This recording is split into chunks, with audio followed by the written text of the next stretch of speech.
পৌঁছেছি রামপুরহাটে। কি কাণ্ড করেছি তোমাদেরকে বলবো। আমরা ভুল ট্রেনে নেমে পড়েছিলাম।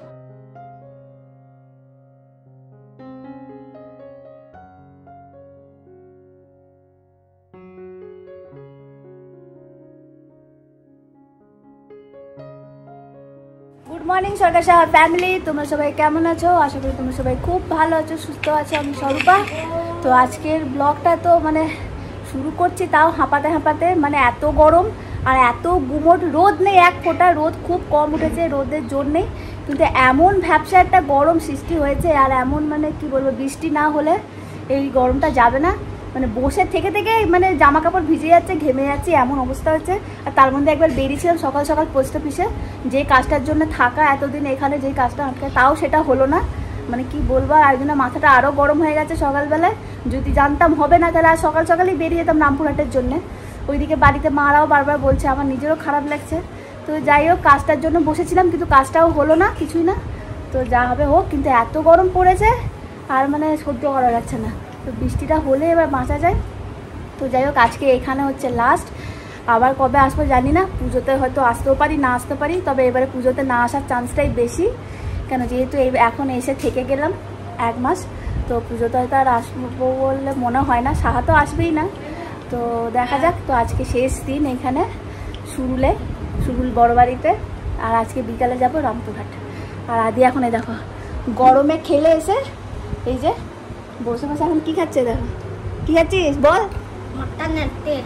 এখন খাচ্ছে মাটনের তেল, মানে মাটনের চর্বি। তো আকি তো গরম, তার মধ্যে আরও মাটনের চর্বি খাচ্ছে। তো আর আমি এদিকে বসেছি এই মাটিতে ল্যাপটপ নিয়ে অফিসের কাজ করছি। তো এই যে এই শাড়িটা আমি এবারে এই মেটেরিয়ালটা যেটা সিল্কের, সেটা আমি অনলাইন থেকে কিনেছিলাম, নিয়ে এখানে ওই দিদিকে দিয়েছিলাম। আর তারপর দিদি বাকি ওইটার উপর কাঁথা স্টিচের কাজ করে দিয়েছে, এত সুন্দর। এই যে দেখতে পারো, দেখো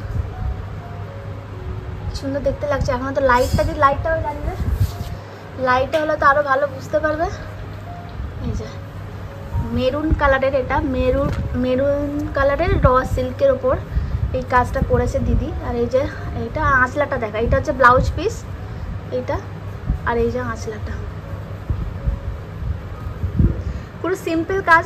গোটা বডিতে এই যে এই কাজটা আছে, এই রানিংটা আছে মধ্যেখানে ছেড়ে ছেড়ে, গোটা বডিতে এই রানিংটা। আর শুধু পাটটা এই কাজ, এইরকম কাজ আছে জমাট। আর আঁচলাটা জমাট কাজ। এই যে এটা এইখানটা খোল, এই যে দেখতে হবে, এই যে এই হচ্ছে আঁচলার কাজ জমাট। আর গোটা বডিটা এরকম ছেড়ে ছেড়ে কম্বিনেশনটাও ভালো, রানিং। তো এই কালার কম্বিনেশন সব দিদি চয়েস করে দিয়েছে সুতোর, বেশ সুন্দর লাগছে মেরুন কালারের ওপর। আর আমি শুধু এই মেটেরিয়ালটা দিদিকে দিয়ে দিয়েছিলাম, আর দিদি এইটা পুরো বানিয়ে দিয়েছে। বেশি না, খুব মানে টাকা নিয়েছে। আর এই টোটাল এইটা বানাতে লেগেছে আমার, সুতোর কাজটা করতে লেগেছে 2500 টাকা। তো আশা করছি তোমাদের ভালো লাগবে। কেমন লাগলো তোমাদের বলো। এই যে এটা একটা পাত ধরে দেখা, শুধু ধর, এইটা হচ্ছে আঁচলাটা। এই যে এই যে এইটা হচ্ছে আঁচলাটা, শুধু আঁচলাটা হচ্ছে জমাট কাজ। এই যে আঁচলাটা জমাট কাজ, আর গোটা বডিটা এরকম। তো চলে এসছে সেই টাইম, ফাইনালি যাবার পালা। তো এই যে আজকে চলে যাচ্ছি, আর হয়তো আসবো না। আর সামনের সপ্তাহে রামপুরহাট থেকেই ডাইরেক্ট আমরা বেরিয়ে যাব ব্যাঙ্গালোরের জন্য। তো এইদিকে আর ফিরে আসা হবে না সুরুলে। তো আমি এখনও করছি অফিস। এই যে হ্যাঁ কাকিমা, হ্যাঁ। তো এই যে এখনও করছি অফিস। এই অফিস করতে করতে এবার একটু পরে ব্রেক দেবো, দিয়ে তারপর বেরোবো রামপুরহাটের জন্যে। তো চলো, আর কি হয়ে গেল, 1 মাস কেটে গেল দেখতে দেখতে, বুঝতেই পারলাম না। আর আজকে গরম, মানে এক্সট্রিম লেভেলে গরম আজকে। আর সেরকম রোদ ওঠেনি, কিন্তু যাটা মানে ভ্যাপসাটা গরম, মানে অবস্থা খারাপ হয়ে গেছে। আজকে এত গরম, এতদিন ছিলাম কোনো এত কষ্ট হয়নি, আজকে যা কষ্ট হয়েছে গরমে। তো বৃষ্টিটা হচ্ছে না, কালো করে মেঘ করে এলো, ভাবলাম বৃষ্টি শুরু হবে, বাস একটু হাওয়া দিল, মেঘটা চলে গেল, আর বৃষ্টিটা হলো না। মানে আবার এই গরমটা থেকেই গেল, কমবে না। তো যাই হোক, এই তো চলতেই থাকবে এখানে। এখন ব্যাঙ্গালোরে হোপফুলি আশা করছি যেন ঠান্ডা হয়। ব্যাঙ্গালোরে শুনছিলাম খুব গরম চলছে এবারে। তো আর কি মনটা একটু খারাপ লাগছে, যতই হোক আবার সে কবে আসবে জানি না, হয়তো সেই পুজো বা পুজোতে তো আসার ইচ্ছা আমার আছে, কিন্তু সাহা হয়তো আসবে না, প্রথমেই বলে দিয়েছে। তো আশা আমাদেরও হবে কি না ঠিক নেই এখনও পর্যন্ত কিছু, কিন্তু চেষ্টা করবো যাতে আসতে পারি। কেন আমি চাই আদি ছোটোবেলাটা এখানে দুর্গাপুজোটা কাটাক, তার একমাত্র কারণ যাতে ওর অ্যাটাচমেন্টটা হয়, বন্ডিংটা হয় মামার বাড়ির পুজোর সাথে, আমি এটা চাই। কারণ এখানে যাদেরই মামার বাড়ি আর কি, তাদের সব ছেলেরা সব বড় হয়ে মা দুর্গাকে বেদিতে তোলে, মা দুর্গাকে বেদি থেকে নামায় বিসর্জনের সময়। তো আমি চাই আমার ছেলেও সেইগুলোতে পার্টিসিপেট করুক, আর সেই বন্ডিংটা অ্যাটাচমেন্টটা থাকুক ওর মামার বাড়ি দুর্গাপুজোর প্রতি। তাই চেষ্টা করব নিয়ে আসার, তো দেখি কতটা পারি জানি না। আর কি সকাল থেকে তো আছি, মায়েরও মনটা খারাপ, আমারও দেখা যাক, কিছু তো করার নেই, যেতে তো হবেই। ওইদিকে শ্বশুরবাড়িতেও মা বাবারাও ওয়েট করে আছে, অনেকবার করে ফোন করছে আদির জন্য বিশেষ করে, কেন আদিকে ওরাও তো কাছে পেতে চায় কিছুদিনের জন্য। তো একটা সপ্তাহ এখন থাকবো রামপুরহাটে, তারপর ডাইরেক্ট ওখান থেকে বেরোবো ব্যাঙ্গালোরের জন্য। আসছে গো, হ্যাঁ তার পাবো ট্রেনটা আর 5টা।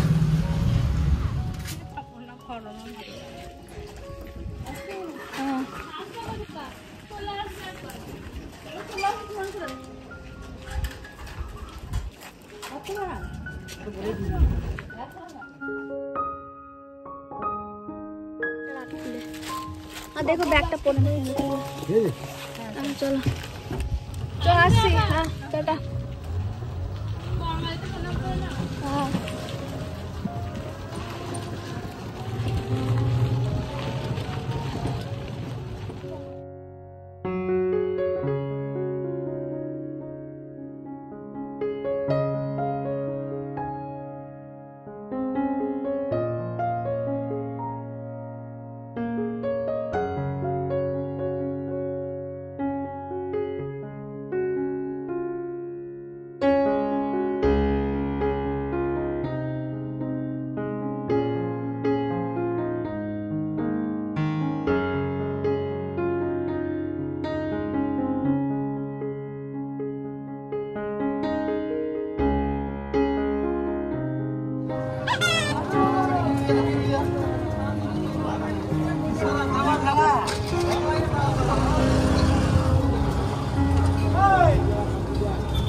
কি কাণ্ড করেছি তোমাদেরকে বলবো। আমরা ভুল ট্রেনে চেপে পড়েছিলাম আমি আর আদি। আমাকে দাও, আমাকে দাও, গিভ মি।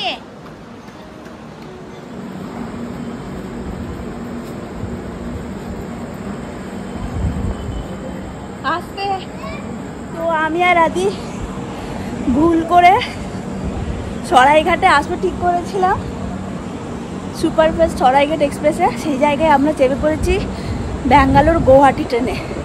তো প্রথমে তো খুব ভয় পেয়ে গেছিলাম যে কোন ট্রেনে চেপে পড়লাম, যদি রামপুরহাটে না দাঁড়ায়, একবারে মালদা বা শিলিগুড়ি দাঁড়ায় তাহলে কি হবে। তো যাই হোক, এটা রামপুরহাটে স্টপেজ ছিল, এই যে ট্রেনটা দেখো যাচ্ছে এটা। তো ফাইনালি আদি সেখানে স্টপেজ ছিল, তাই দাঁড়িয়েছে এই একটা রক্ষে। বাবা কি খাবি? তো সত্যি এই যে আমি আদি যাচ্ছে এখন রিক্সা করে, কি হাওয়া দিচ্ছে দেখো, গাছ দেখলে বুঝতে পারবে হাওয়া দিচ্ছে, রিক্সা করে। আর সত্যি এত ঠান্ডা ওয়েদার। আর ফাইনালি পৌঁছেছি রামপুরহাট। তোমাদের তো বললাম ভুল ট্রেনে চেপে পড়েছিলাম তাড়াহুড়োর মধ্যে দৌড়ে দৌড়ে। তো কিন্তু এই ট্রেনটা এখানে দাঁড়ায়, এটা ছিল ব্যাঙ্গালোর গুয়াহাটি যেটাতে আমরা চেপেছি। আর আমার আসার কথা ছিল সরাইঘাটে। তো যাই হোক, খুব ভয় পেয়ে গেছিলাম যে ট্রেনটা আদৌ দাঁড়াবে কিনা রামপুরহাটে। তো রামপুরহাটে একটা স্টপেজ আছে, তো এটা একটা রক্ষে হলো, নাহলে কি হতো আজকে কে জানে। আমি আর আদি হয়তো আজকে নিউ জলপাইগুড়ি বা শিলিগুড়ি পৌঁছে যেতাম, দুজনে একা কি করতাম আদিকে নিয়ে। তো যাই হোক, এখন এই রিক্সা করে যাচ্ছি।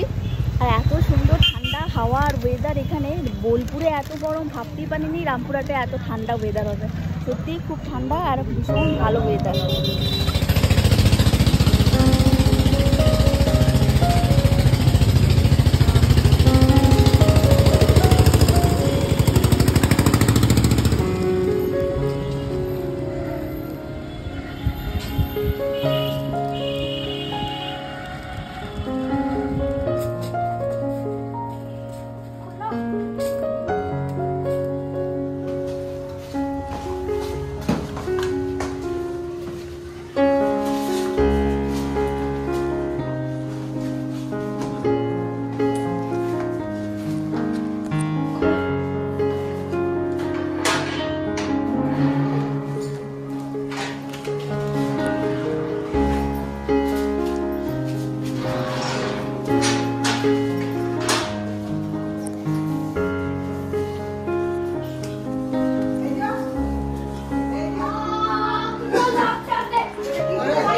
লাইটটা জ্বালাও গো।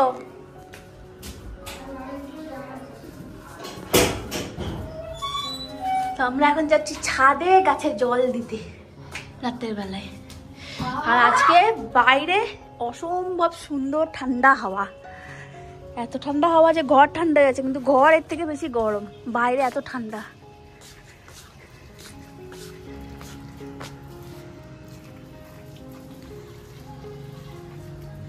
এ দেখ এই ফুলটা কি সুন্দর হয়েছে বাবু, কাগজ ফুলটা।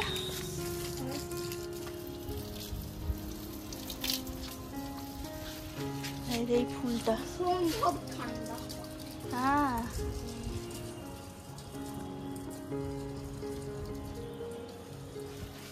কি ঠান্ডা হাওয়া দিচ্ছে বল, ঘরের ভেতরেই গরম, বাইরে কি ঠান্ডা। ছাদে মশারি টাঙিয়ে শুলে হয়, ঠান্ডা লেগে যাবে দেখবি। হাওয়া ভালো ঢাকা নিতে হবে, এসির থেকেও ঠান্ডা বেশি। তো বাবা কোথায় গেল? তুমি এই অন্ধকারে কি করে ঢাকান দিচ্ছ?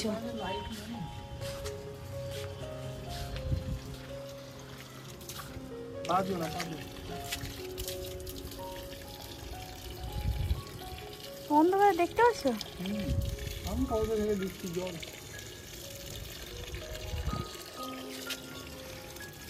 বাবার লাঠিটা এখানে পড়ে গেল কেন? সুবিধা হয় না, ভারী লাগে।